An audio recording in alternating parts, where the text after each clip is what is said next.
The sun was setting, casting a warm orange glow over our quiet suburban neighborhood. I was alone in the house, my husband away on a business trip. I had decided to spend the evening in the garden, enjoying the peacefulness of the surroundings. As I was watering the plants, I heard a voice behind me. "Hello, beautiful evening, isn't it?" It was my neighbor, Alex, a handsome man in his mid-40s with piercing blue eyes and a charming smile. I turned around, feeling a flutter in my chest. "Yes, it is," I replied, my voice barely above a whisper. We stood there for a moment, the air thick with tension. And then, without a word, he reached out and took my hand, his fingers intertwining with mine. It was a gentle touch, but it sent shivers down my spine.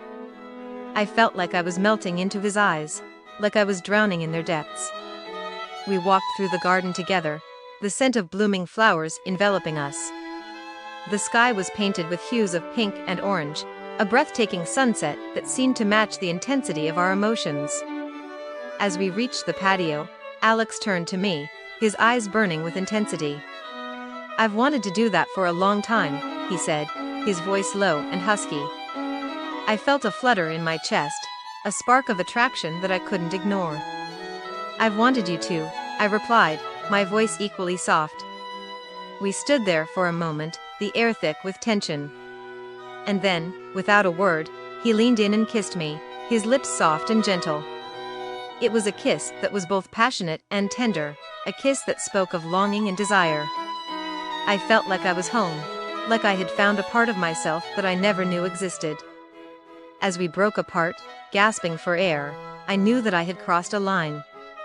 I had entered a realm of forbidden pleasure, a realm where the rules of society no longer applied. And yet, I couldn't help myself. I was drawn to him, helpless to resist the allure of his charm. We stood there for a moment, our bodies swaying together like dancers in a slow, sensual ballet. Our love was a symphony, a beautiful melody that filled our hearts and souls. As the night wore on, our passion grew more intense. We were two souls, connected by our love, our hearts beating as one. We were lost in the depths of our desire, a desire that threatened to consume us whole. We walked through the garden, our footsteps echoing off the trees. The world around us was silent, as if holding its breath in anticipation of what was to come. As we reached the edge of the garden, Alex turned to me, his eyes burning with intensity. "I want you," he said, his voice low and husky.